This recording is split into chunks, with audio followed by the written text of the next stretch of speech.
नमस्कार मित्रांनो, मी रुपाली आणि इनर पीस विथ रुपाली या माझ्या यूट्यूब चॅनलवर तुमचं खूप खूप स्वागत करते. आणि आजचा आपल्या व्हिडिओचा विषय आहे ॲक्शन इज अ करेक्शन.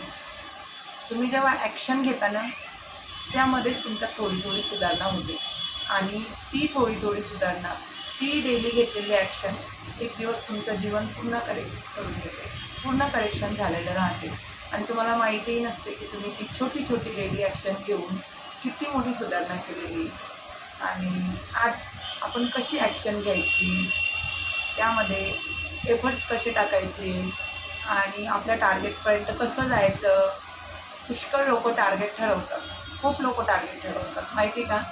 एखादे स्कूल लेवलचे किंवा डिग्री लेवलचे मुलं, प्रिपरेशन करणारी मुलं, त्यानंतर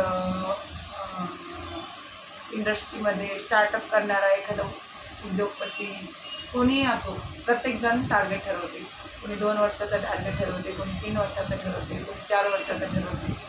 पण ॲक्शन खूप कमी घेतात आणि टार्गेट सगळे लोक ठरवतात. पण जे ॲक्शन घेते, त्यामध्ये जे डेली ॲक्शन घेते ते सक्सेसफुल झालेले राहते. तर आज आपण डेली ॲक्शन कशी घ्यायची ते बघणार आहोत. तर हा व्हिडिओ शेवटपर्यंत पहा. ओके, तर आज मी सांगणार आहे तुम्हाला की ॲक्शन कशी घ्यायची. ॲक्शन इज अ करेक्शन हे आपल्या व्हिडिओचं टायटल.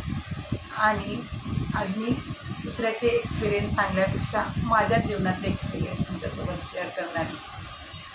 तर काय झालं माहिती का, मी सुरुवातीला 20-21 वर्षाची होती आणि मी तुम्हाला आज सांगते की म्हणजे मी ठरवलं आणि ते घुमून फिरून कसं माझ्या जीवनात योग्य ठिकाणी जाऊन बसलं.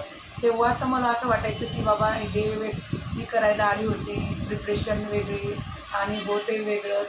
पण आज कळतं आहे की ते घुमून फिरून आपण एखादा तीर बाणातून सोडतो का नाही आणि तो डायरेक्ट आपल्या टार्गेटवरच लागेल हे इम्पॉसिबल आहे. एखाद्याचा लागतो पण प्रत्येकाचाच लागेल हे इम्पॉसिबल आहे. पण तो तीर कुठेतरी घुमून एका ठिकाणी लागतो ना, हे आपण विसरून जातो. आपण काय म्हणतो माहिती का, तो टार्गेटवर लागला नाही, पण आपण सोडून ठेवलेला आहे आणि तो कुठंतरी जाणार आहे, लागणार आहे हे निश्चित आहे का नाही. आणि खरं आहे. तसंच मी तुम्हाला आज सांगणार आहे. मी काय केलं माहिती का, मी प्रिपरेशन करत होते, प्रिपरेशन स्टार्ट केली आणि ते प्रिपरेशन स्टार्ट करताना डिग्री झाली माझी. डिग्री झाल्यावर मी मेडिटेशन करायला गेली आणि ते मेडिटेशन माझ्या जीवनात कसं कनेक्ट झालं ते सांगते. मेडिटेशन करायला गेली आणि माझं वय होतं 20-21 वर्षी. त्यावेळेस तर म्हणजे एकदम यंग एज राहते, त्यावेळेस काही कळतही नाही. पण मेडिटेशन केव्हा करतो आपण की आपण काहीतरी दुःखाची गोष्ट घडली आपल्यासोबत, एखादं टार्गेट कंप्लीट नाही झालं, आपण मेंटली डिस्टर्ब झालेलो, माइंड स्टेबल होतच नाही आणि आपण जे करतो त्यामध्ये आपलं मन नाही लागत आहे, खूप दुःखात गेलेलो, तेव्हाच आपण काहीतरी त्यामधून बाहेर पडण्यासाठी, स्वतःला हील करण्यासाठी पुष्कळ लोक मेडिटेशन करतात. पण माझ्यासोबत तसं नव्हतं.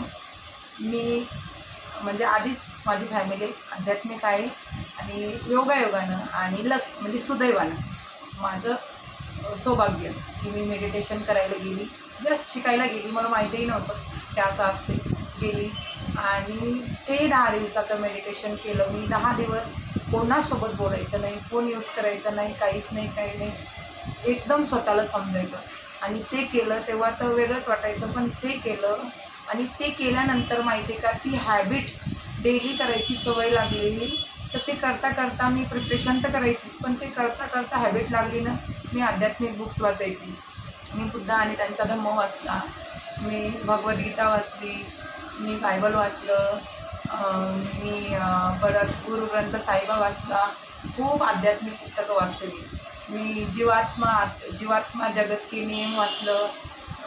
असे खूप पुष्कळ जे दिसते ते वाचत नाही आता, जे नाही आहे पण त्याचा अनुभव होतो, अशा गोष्टी मी खूप वाचते आणि महसूस करते.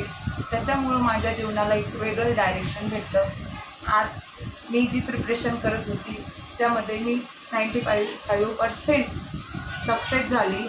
आणि मग माहिती का, ते झाल्यावर काय झालं माहिती का, ह्या गोष्टी मी शिकल्यानं एवढे 4-5 वर्ष ज्या गोष्टी मी शिकल्या, मी आध्यात्मिक गोष्टी केल्या आणि त्या माझ्या जीवनात लागू केल्या. मी नुसतंच शिकल्या नाही तर लागू केल्या.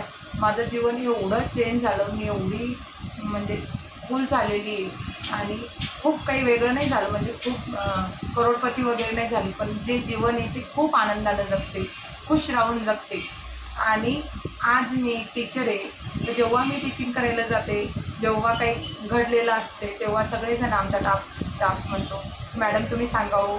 मी म्हणजे एखाद्याचा चेहरा बघितला त्याला काय सांगायचं काय नाही, आणि ते मीच सांगत नाही, ते स्वतःहून येतात आणि मी सांगितलेल्या गोष्टी त्यांच्या जीवनात इफेक्ट पडतो. त्याच्यामुळं मग आपण एखादा तीर सोडला, सांगायचं तात्पर्य की आपण एखादा तीर सोडला तर तो डायरेक्ट आपल्या टार्गेटवर लागत नाही, पण तो कुठून घुमून फिरून कुठं लागतो आणि मग खूप दिवसानंतर कळते की खरंच बाबा. आणि मी ती ॲक्शन घेतली. का घेतली माहिती का, मलाही माहिती नव्हतं का घेतली, पण मी करायची, डेली करायची. करता करता करता खूप हील झाली. आणि तसंच आहे माहिती का तुम्हाला, मी म्हणजे मी नाही, वर्ल्ड वाईड सेंटर आहे, त्यांनी सर्वे केला. त्या सर्वेनुसार माहिती का, आपला जंगलचा राजा राहतो शेर. शेर काय करतो माहिती का, दिवसातून 20 वेळा हमला करतो, शिकार करतो आणि शिकार करता करता काय होते माहिती का, तो 20मधून 19 वेळा त्याला रिजेक्शन येते. तरी पण तो 19 वेळा पडतो, मातीत पडतो, उठतो, परत पडतो आणि 20व्या वेळा तरी पण शिकार करतो. काऊन करतो, तर त्या शेरच्या DNA मध्ये हंटिंग आहे.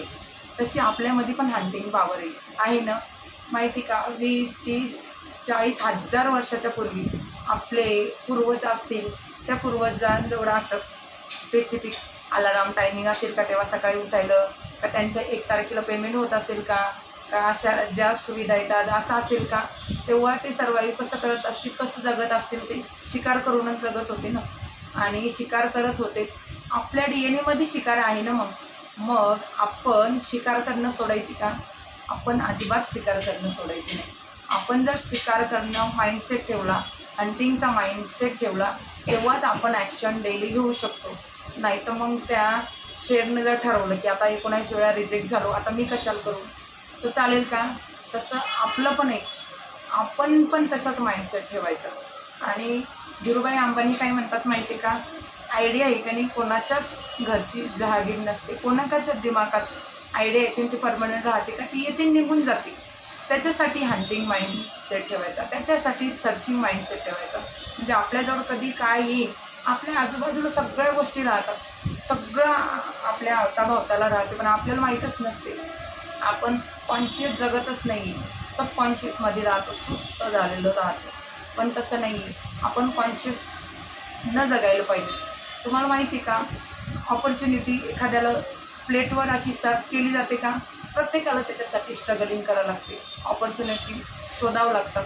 तेव्हा कुठं ऑपॉर्च्युनिटी भेटते, तेव्हा कुठं लोक ॲक्शन घेतात आणि डेली घेतात, त्याच्यानंतर सक्सेस होतात. कोणालाच ऑपॉर्च्युनिटी येऊन बसत नाही, येऊन पडत नाही असते की बाबा चला करोडाचा बिझनेस आहे आणि ती व्यक्ती जर सांभाळायचे योग्य नसेल तर तो सगळा कोलॅप्स झालेला राहतो.